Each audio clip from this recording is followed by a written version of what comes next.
ISKCON এদেশে নিষিদ্ধ হবেই হবে। এদেশে কালেমার পতাকা উড়বে, এদেশে ইসলামের পতাকা উড়বে। তোমরা থাকবা তো ইনশাআল্লাহ? ইসকনের সন্ত্রাসীরা দেশে থাকতে পারবে না। এদেশ মুসলমানের, এদেশ ইমানদারের, এদেশ কোরআনের, এদেশ ইসলামের।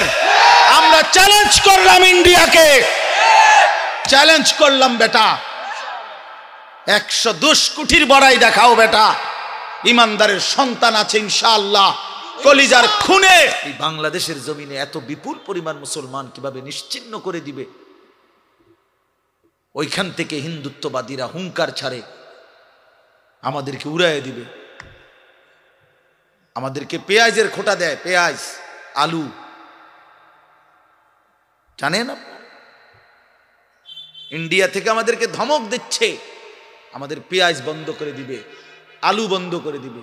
পেঁয়াজ তার আব্বার, আলু তার আব্বার। হ্যাঁ, আলু তোর বাপের বেটা।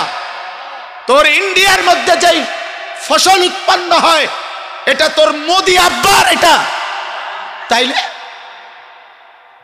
তো আমাদেরকে ধমক দেশ, পেঁয়াজ বন্ধ করে দিবে, আলু বন্ধ করে দিবে, চিকিৎসা বন্ধ করে দিবে, হসপিটালে যাইতে দিবে না, ধমক দিচ্ছে প্রতিদিন। এই জন্য ভাই আমার, বন্ধু আমার, মনে রাখো মুসলমান কোনোদিন সংখ্যা দেখে ঘাবড়ায় না। 110 কোটি না, 1 লক্ষ কোটিও আমরা পরোয়া করি না। আমাদের আসমানওয়ালা আছে, আমাদের আল্লাহু আকবার, আমাদের আল্লাহ বড়, আল্লাহ বড়, আল্লাহ বড়। বলো যুবক, কে বড়? জোরসে বলো, দাঁড়ায় বলো, দাঁড়ায় বলো, বলো আল্লাহু আকবার, বলো আল্লাহু আকবার। না, জোরে বলো, জোরে। বিজয় ইসলামের ইনশাআল্লাহ, বিজয় কোরআনেরই হবে ইনশাআল্লাহ। আল্লাহ তাআলা আমাদের সমস্ত সন্তানদেরকে হিম্মত দান করেন। মুসলমানের রক্তে, মুসলমানের কলিজায় ঈমান চলে যায় না কখনোই। মাঝে মাঝে চাপা পড়ে থাকে, আবার জেগে ওঠে, আবার জেগে ওঠে। ইনশাআল্লাহ আমরা বিশ্বাস করি আমাদের এই নওজোয়ানরা একদিন সব ফিরে আসবে ইনশাআল্লাহ। এই গুনার আসক্তি, নারীর আসক্তি ছেড়ে দিয়ে সেজদা দিয়ে ইনশাআল্লাহ মজা পাবে। বারবার বলছি আমি যুবক তোমাদেরকে, অচিরেই তোমরা দেখবা মাতৃভূমি, নিজের এই মাতৃভূমিতে আজকে একদিন শুনছি ফিলিস্তিন, একদিন শুনছি রোহিঙ্গা, একদিন শুনছি কাশ্মীর, আজ দেখলাম নিজ মাতৃভূমি শহীদের রক্তে রঞ্জিত। তাইলে কিসের আশায় মোবাইল টিপো? নারী দেখো, ছবি দেখো, অশ্লীল দৃশ্য দেখো। কে তোমারে এত নিরাপত্তা দিয়ে দিল যে তোমার কোনো মুসিবত আসবে না, তোমার কোনো বিপদ হবে না, তোমার উপরে কোনো জুলুম হবে না, তুমি কোনোদিন নির্যাতিত হবে না? তোমরা এই নিশ্চয়তা কেমনে পাইলা? যে কারণে তোমরা এইভাবে পাগল হয়ে গেছো। সারা দিন নাই, রাত নাই, অগণিত গরু ছাগল মনিব চিনে, কিন্তু এই জানোয়ার মনিব চেনে না। 30 বছর এই জানোয়ার মনিবের সাথে যুদ্ধ করে, 30 বছর সুদ খায়, 30 বছর ধরে মিথ্যা বলে, 30 বছর ধরে ওজনে কম দেয়। খোদার 365 দিনের এক বছরে কোনো দিন ফজরের নামাজ পড়ে না। এই জানোয়ার কুকুর বিড়ালের চাইতো নিকৃষ্ট জানোয়ার।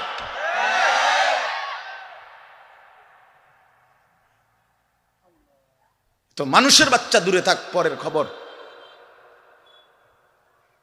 এক জন্তু জানোয়ার যেতটুকু মনিব চিনে, এই জানোয়ার এটাও চেনে না। এক বছরে কোনোদিন মনে পড়বে না একটা মুসলমানের বাচ্চা, আরে কিও ভাই, আমার কাছে রীতিমতো এটা গবেষণার বস্তু মনে হয় যে এটা কিভাবে সম্ভব, এটা কিভাবে সম্ভব, এটা কিভাবে সম্ভব যে একটা বছর চলে গেছে এই নাফরমান কোনোদিন ফজরের নামাজ পড়ে নাই, এটা মানুষের বাচ্চা কেমনে, আমার এটা মাথাতে ধরে না। কেমনে মানুষের বাচ্চা হইল? ওরে মানুষের বাচ্চা কেন বলবে? ওই জানোয়ার না তো কে জানোয়ার?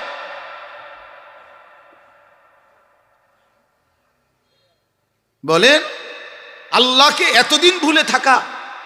আস্তাগফিরুল্লাহ, আস্তাগফির। 20 বছর লাগাতার দাড়ি কাটা, ওমা এটা কি ডাকায়? এবারটা কেমন শক্ত ডাকায়, চিন্তা করছেন না আপনি? তার কলজা কত শক্ত। আল্লাহ দেখাই দেব আপনার, আপনি দিবেন যতবার আমি কাটমু ততবার। দেহুম আপনি পারেন না, আমি পারি। হ্যাঁ হ্যাঁ, সে তো এটা করতেছে না, আল্লাহর সাথে যুদ্ধ করছে, যুদ্ধ। প্রতিবার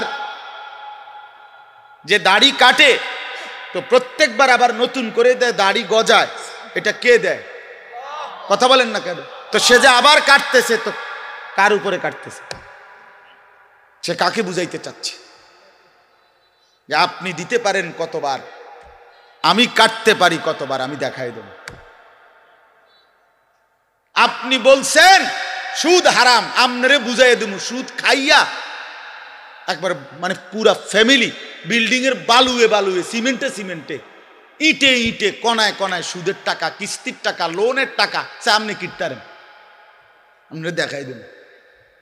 নাচ গান হারাম করছেন, আমার টাকা দিয়ে ডিশের বিল দেব, আমার টাকা বিদ্যুৎ বিল, রঙিন টেলিভিশন 1,90,000 টাকা দিয়ে কিনছি লন। এবার আমার বউ বাচ্চারে সবাইরে বলে দিছে, বউ বাচ্চা এই শোন, তোরা আমার বিবি বাচ্চা শোন, আল্লাহ নাকি নাচ গান হারাম করছে। আমি আল্লাহর সাথে চ্যালেঞ্জ করলাম, তোগো বিষয়টা আমি দেখমু, তোরা দেখ, আমি বুঝ করমু, চাই কি হয় ফর হইব, তোরা চা। আমি বিল দেমু, টাকা আমার, ডিশের বিল আমার, যতবার নাস্তা খাবি, চা খাবি, ভাত খাবি, বন খাবি, আমার টাকায় খাবি। সোফা আমার, কারেন্ট চলে আমার, আমি বিল দিতেছি, তোর আল্লাহর কথায় পাত্তা দিবি না। উনি বলুক, মাতিস না, বাদ দে এগুলা। কার সাথে গাদ্দারি করছেন? কার সাথে? হারামখোর, তুমি কার সাথে গাদ্দারি করো? এই ছেলে, তুমি শোনো নাই নারীর ছবি, মোবাইলের অশ্লীল দৃশ্য, উলঙ্গ নাচ তোমার আল্লাহ হারাম করছে? যে তোমারে সৃষ্টি করেছে, যে তোমারে বানিয়েছেন। রাসূলুল্লাহ সাল্লাল্লাহু আলাইহি ওয়াসাল্লাম বলছেন, শরীয়ত বহির্ভূত, ইসলাম অনুমোদিত নয়, স্বামী স্ত্রীর পবিত্র সম্পর্ক ব্যতীত, হালাল সম্পর্ক ব্যতীত ভিন নারী যাকে দেখার অনুমতি নাই, তাকে দেখাটাও জিনা, তাকে হাত দিয়ে স্পর্শ করাও জিনা, তার দিকে পাও দিয়া এগিয়ে যাওয়া এটাও জিনা, তাকে অন্তর দিয়ে কল্পনা করা এটাও জিনা, তাকে চোখে দেখা এটাও জিনা, আবার লজ্জাস্থানের মাধ্যমে সরাসরি জিনা করা এটাও জিনা। সবটাই জিনা, সবটাই ব্যভিচারী। মাশাআল্লাহ, তোমরা এখানে বসছো, অসংখ্য ছেলে, তোমরা বাপ এক ওয়াক্ত নামাজ পড়ো না, এত বড় নিকৃষ্ট কেমনে হইলা? কোনদিন ফজরের নামাজ পড়ো না, এত বড় হাইওয়ান কেমনে হইলা বাপ? আল্লাহকে এভাবে ভুলে গেলা, ইসলামকে এভাবে ছেড়ে দিলা, আল্লাহর কোরআনকে এভাবে ত্যাগ করলা, রাসূলুল্লাহ সাল্লাল্লাহু আলাইহি সাল্লামের 23 বছরের চোখের পানিকে এভাবে ছুড়ে দিলা। নবী 23টা বছর টানা কানছে, এশার পর থেকে ফজরের আজানের আগ পর্যন্ত নবীজি উম্মতের জন্য দাঁড়ায়া দাঁড়ায়া, আম্মাজান আয়েশা বলছে দাঁড়ায়া দাঁড়ায়া কানছে আর দোয়া করছে, হাত্তা তাওয়াররামাত কাদামাহু, সারা রাত কানতে কানতে নবীজির 2টা পা মোবারক ফুলে ফুলে গেছে। সেই নবী হাসরের ময়দানে বলবে, উম্মত আমি তোমার জন্য 23 বছর কেঁদেছিলাম, তায়েফের পাথরের আঘাতে পিঠ চালনির মতো রক্তে ছিদ্র ছিদ্র হয়ে গেছে, আমি ক্ষুধার কষ্টে পেটে 2টা পাথর বাঁধছিলাম, আমি উহুদের দান দান শহীদ করা রক্ত নিয়ে উহুদের ময়দানে ঘন্টার পর ঘন্টা বেহুশ পড়েছিলাম আমার ঘরের চুলায়। 3 মাস লাগাতার আগুন জ্বলে নাই, রান্না করা কোনো খাবার আমি নবী খাই নাই। বিনিময়ে আজ তুমি কি আমল নামা নিয়ে আসছ? এই আমল নামাতে ফজরের নামাজ কই? এই আমল নামাতে 30 বছর তুমি আমার উম্মত, 30 বছর সুদ খাইলা। তুমি আমার উম্মত, তোমার স্ত্রী কোনোদিন পর্দা করে নাই। তুমি আমার উম্মত, তোমার ঘরে প্রতিদিন রঙিন টেলিভিশন চলে। তুমি আমার উম্মত হয়ে 60 বছর কেমনে বিড়ি সিগারেট খাইলা? তুমি আমার উম্মত হয়ে এত লম্বা সময় কেমনে দাড়ি কাইটা থাকতে পারলা? উম্মত, এত বড় বেইজ্জতি আমারে কেমনে করলা? এটা কি আনছো উম্মত? আমি এটা কি আমল নামা? আমার চোখের পানি, আমার রক্ত, আমার ক্ষুধার কষ্ট সব ভুলে গেলাম। নবী বলবে বাপ, বলবে উম্মত, আমি এটা নিয়া আমার মালিকের সামনে কেমনে দাঁড়াবো? কেমনে দাঁড়াবো? কেমনে দাঁড়াবো? আমি কেমনে বলবো আমি যে রব্বুল আলামিন এটা শ্রেষ্ঠ নবীর, শ্রেষ্ঠ উম্মতের আমল নামা, আমি এটা কিভাবে পেশ করব, সুপারিশ করব কিভাবে তোমার জন্য?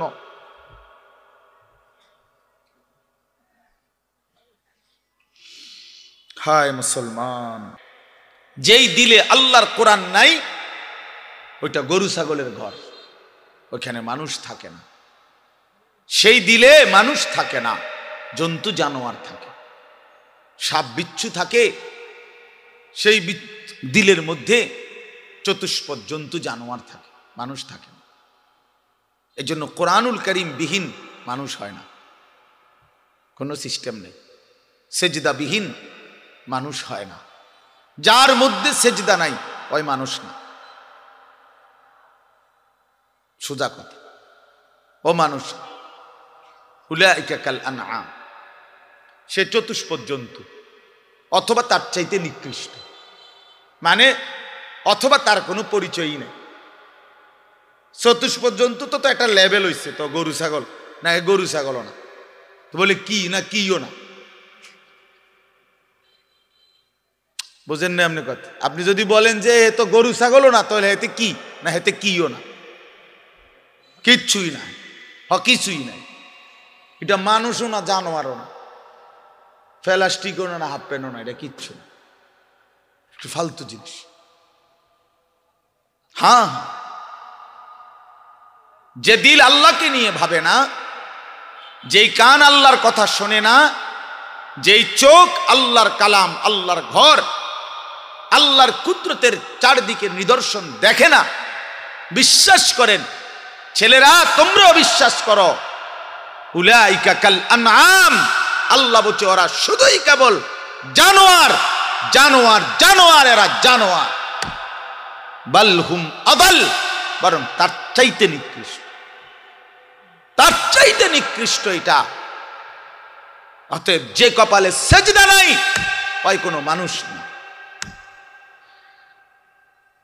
বেনামাজি কোনো মানুষে না, মানুষের জাতে না, এটা কোনো মানুষের জাতে না। সাফ কথা ব্যাপার। যদি তর্ক করার খেয়াল থাকে, তোমার কাছে কোনো যুক্তি থাকে, চলো আমি শুনতে রাজি, বলো, তুমি যুক্তি দাও যে হুজুর আমার কাছে যুক্তি আছে, হ্যাঁ বলো। জীববিজ্ঞান পদার্থ বিজ্ঞানের দৃষ্টিতেই বুঝায় দাও। এই জন্য আল্লাহর কোরআন বলছেন, আল্লাহ নবী সাল্লাল্লাহু আলাইহি ওয়াসাল্লামকে আল্লাহ তাআলা বলছে, বন্ধু মনের ইচ্ছা মতো চলে, আমার হুকুম আপনার তরিকা বিহীন যে চলে, আমি আল্লাহ বলে দিলাম আপনাকে, আমি কিন্তু তার কোনো দায়িত্ব নেব না, আমনে পারলে নিয়েন। জানে এর চাইতে সাংঘাতিক কথা কি হইতে পারে? নবীজিকে আল্লাহ বলছে, আমনের মনে করলে আপনি নিয়েন তার দায়িত্ব, বাকি আমি নাই, এমন অসভ্যের লগে আমি নাই। আর আইতা মানিত্তাখাযা ইলাহাহু হাওয়াহু আফা আনতা তাকুনু আলাইহি ওয়াকিলা। এই যে সরাসরি কোরআনের আয়াত, আল্লাহ বলে, বন্ধু যে তার মনের ইচ্ছা খেয়াল খুশি, আমার মনে যা চাই আমি তাই করব, কিসের হালাল কিসের হারাম, কিসের পাক কিসের নাফাক, কিসের জায়েজ কিসের না জায়েজ। আমার বোনও দেখবো, মানুষের বেডিও দেখবো, আমার নিজের স্ত্রীকেও দেখবো, মানুষের বেডিরও দেখবো, নিজের মাকেও দেখবো, মানুষের মহিলাকেও দেখবো, সব। কোনো হালাল হারাম কিছু নাই, কোনো পাক নাফাকের কিছু নাই। মুতে ধরছে, মুত্তা লাইলাম, সেন্টান দিয়ে হাঁটা ধরলাম, আরে ভাই তুমি তো নাপাক হয়ে যাবে, ধরো বেটা নাফাক কি আবার, মুতে ধরছে মুত্তা লাইছি, আবার নাফাক কি? এই যে জীবন, পাক নাফাক হালাল হারাম, জায়েজ না জায়েজ, বৈধ অবৈধ, এর কোনো হিসাব কিতাব যার মধ্যে নাই ভাইয়া, আল্লাহ তাআলা বলে বন্ধু এ তো নিজের ইচ্ছা নিজের মনের চাহিদাকে খোদা বানাইছে, তার আলাদা কোনো খোদা নাই। যদি আলাদা কোনো আল্লাহ থাকতো তো সে তো তাকেই মানত, তার কথাতে সে হালাল হারাম নির্ণয় করত, উচিত অনুচিত বুঝতো। সে তো বুঝলো না, মানলো না। কাজেই আমি আপনাকে জানতে চাই, নবীজিকে আল্লাহ বলতেছে, আমি আপনার কাছে জানতে চাই বন্ধু, মনের ইচ্ছা মনের স্বাধীনভাবে যে চলে, আফা আনতা তাকুনু আলাইহি ওয়াকিলা, আপনি কি তার ওয়াকিল, আপনি তার অভিভাবক, আপনি তার জিম্মাদারি নেবেন? নবী জিজ্ঞেস করে, আল্লাহ জিজ্ঞেস করছে নবীজি, নিবিন্নি আমনে কন, আমি নেব না, আমনে নিবিন্নি কন। এখন নবীজি সাল্লাল্লাহু আলাইহি ওয়াসাল্লাম কি বলবে? হ আল্লাহ, আমনে যেটা নিতেন না আমি এটা নিব। কথা বলে, সবাই বলেন, এই যুক্তি হয় এটা? বলো ভাইয়া। আফা আনতা তাকুনু আলাইহি ওয়াকিলা, আপনি তার দায়িত্ব নেবেন? তো নিশ্চয়ই নবীজি বলবে, অসম্ভব মাওলা, আপনাকে নারাজ করে তো আমি গোটা পৃথিবীও চাই না, আপনাকে হারালে আমার আর থাকলো কি? হ্যাঁ, তো এরপর এটা বুট বেচতে বেচতে বেচারা এক ওয়াক্ত নামাজ পড়ে না, কদ্দুর চা বেচে, দুইটা বন বেচে, বেচারা এক ওয়াক্ত নামাজ পড়ে না। একটা অটো চালায়, নামাজ পড়ে না। একটা সিএনজি চালায়, নামাজ পড়ে না। 12,000 14,000 টাকার একটা বেতন, এই কদ্দুর চাকরি করে, এটুকুর জন্য একটা নামাজ, একটা সেজদা দেয় না আল্লাহকে। হায় রে নাফরমান, কি পাইয়া আল্লাহরে ভুলে গেল। এই একটা বুটমুড়ির দোকান, একটা বনবিড়ির দোকান, একটা অটো, একটা সিএনজি, 12,000 14,000 20,000 টাকার একটা সামান্য চাকরি, এই সামান্য এটুকুর জন্য আল্লাহকে ছেড়ে দিলেন, আখিরাতকে ভুলে গেলেন। আস্তাগফিরুল্লাহ, আস্তাগফিরুল্লাহ। প্রিয় ভাই আমার, ছেলেরা আমার, তোমাদেরকে বলি ভাইয়া, 12,000 টাকার একটা বড় মোবাইল অথবা 18,000 টাকা 20,000 টাকার একটা মোবাইল পাইয়া আল্লাহকে এভাবে ভুলে গেলা। নিজের চরিত্র, নিজের ইজ্জত, নিজের আত্মমর্যাদা, নিজের বংশের মর্যাদা, বাবা মায়ের সম্মান, ইসলামের সম্মান, আল্লাহর কথা, রসুলের কথা, কবর মরণ আখিরাত সব ভুলে গেলা ভাইয়া।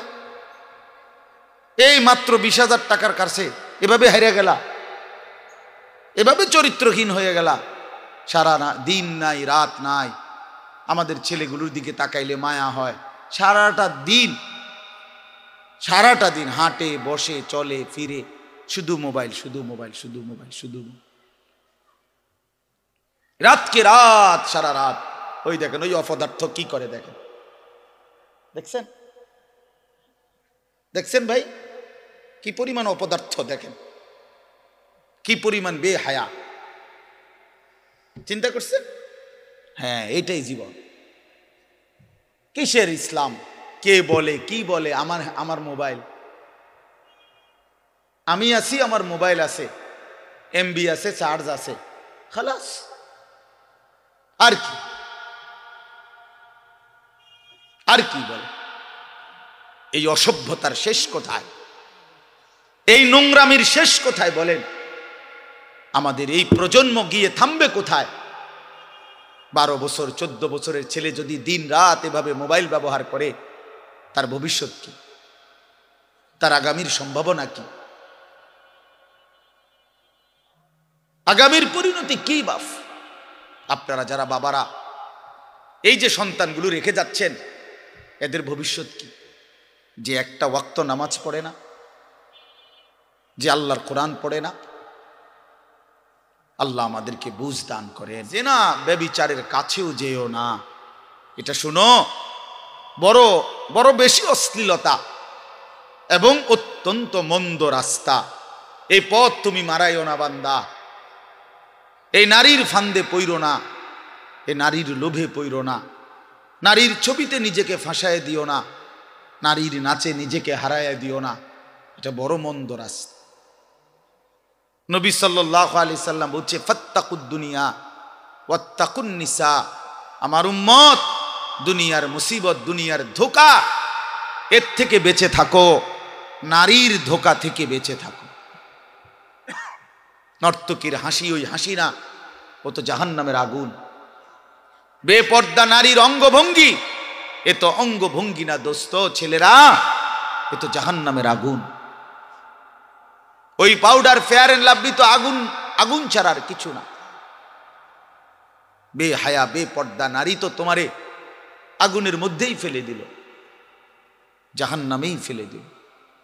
কোরআনুল কারীমের ভিতরে ইয়াকিন, আমনে কোনো বাটফারি ছাড়তেন না। আমনে যেমনে আছেন এমনি এমনি হুজুরের লগে তালে তালে ডোলে, আস্তাগফিরুল্লাহ রাব্বি, বিতে হেবডার বিড়ি, বুঝেন নাই? পকেটে বিড়ি, হেবডা কয় আস্তাগফিরুল্লাহ। কিতা আস্তাগফিরুল্লাহ? মস্কারি করেন, হ্যাঁ, মস্কারি করেন আল্লাহর সাথে, মস্কারি করেন।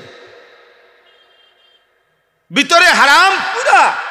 সিদ্ধান্ত ওজনে কমে দিয়া যামু, সিদ্ধান্ত সুদের টাকা খরচই করমু, সিদ্ধান্ত অশ্লীল ছবি দেখেই যাব, সিদ্ধান্ত আমার বেডি বাচ্চা আমার ঘরে রঙিন টেলিভিশন দেখবেই, সিদ্ধান্ত হারাম। অথচ মুখে বলতেছে আস্তাগফিরুল্লাহ। আল্লাহ তাআলা বলে, বান্দা তুই আসিস কবরে, তোরে টাঙ্গাইয়া ফিটমু আমি। একটা বাড়ি দিবে আমার ফেরেশতা, এক এক বাড়িতে 7 তবক জমিনের নিচে ডাইবা যাবি, আবার উঠবি, আবার মারবে, আবার ডাববি।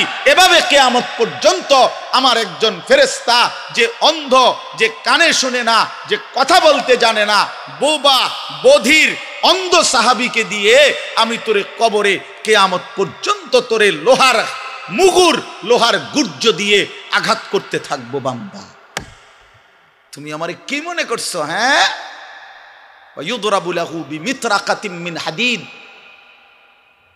দরবাতান বাইনা উযুনাইহি ফায়াসিহু সাইহাতান ইয়াসমাউহা মান ইয়ালিহি ওয়া ইল্লা সাকালাইন। নবীজি বলেন, নাফরমানের কবরে ফেরেশতা তাকে কান বরাবর এত জোরে আঘাত করবে লোহার মুগুর দিয়া, কান, 2 কানের মাঝখানে, দরবাতান বাইনা উযুনাইহি, 2 কানের মাঝখানে বাড়ি দিবে। আল্লাহ নবী বলেন, নাফরমান এত জোরে চিৎকার করবে, মানুষ এবং জিন ব্যতীত আল্লাহর সমস্ত সৃষ্টি এই বেঈমানের চিৎকার শুনতে পাবে।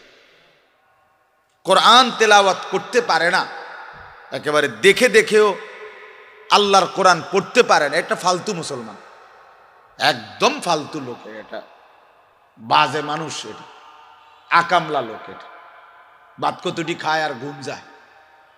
আসছে দুনিয়া চিত্তিয়া ঘুম যাইতে বলি, চিনছে বাতের থালা, ফাঙ্গাস আর তেলাপিয়া, বুঝেন নাই? এটাই চিনছে, দুনিয়া চিনছে। ভাত, মাছ, বিল্ডিং, ঘর, দালান, পেশাব পায়খানা, যৌন চাহিদা পূরণ, জিফুত লইয়া কাবজাব, খালাস, এইটাই মনে করছে সে জীবন। অথচ এইটা কাফের মুশরিকদেরও জীবন, এটা জন্তু জানোয়ারেরও জীবন। সমস্ত বেঈমানও এই খাদ্য পানীয়, আহার নিদ্রা, কামাই রোজগারি, যৌন চাহিদা পূরণ, পেশাব পায়খানা, ঘুম ইত্যাদি নিয়েই ব্যস্ত। জন্তু জানোয়ারও এগুলো পূরণ নিয়ে ব্যস্ত। তা আমি যে মুসলমান, আমার আলাদা বিশেষত্ব কি? আমার আলাদা গুণাগুণ কি? ভাতখানার নাম নি মুসলমান, বলেন, ঘুম যাওয়ার নাম নি মুসলমান। তো তাইলে বিল্ডিং করছেন আপনি, আমি একটা বিরাট মুসলমান হুজুর, আল্লাহর রহমতে 6 তলা বিল্ডিং করছি, আপনি 6 তলা বিল্ডিং করছেন। এই 4 তলা 6 তলা 10 তলা এই সমস্ত বিল্ডিং আমাদের বাংলাদেশে যেগুলো, ইউরোপ আমেরিকা এগুলো তো গণা তো ধরেন, তো গরু গরু মনে করেন, এগুলোর তো তারা গরু গরু মনে করেন। আমার একজন পরিচিত আছে জাপানের থাকে, উনি আমার বলছে হুজুর আপনারা যে সমস্ত প্রাইভেট কারে চলেন এগুলা দিয়ে আমাকে জাপানে ছাগল টানে, ছাগল টানে। তো এইখানে এগুলাতে আমি যদি বলি মিয়া চিনেন কত বড় বক্তা, প্রাইভেট কার দিয়ে আসছি, ঠিক খামখেয়ালি মনে করছেন মিয়া। তো এইটা কি আসলে প্রাইভেট কার দিয়ে আইলে কি, সে প্রাইভেট কার দিয়ে তো ছাগল টানে, তার মানে এখানে আহামরি কিছুই না।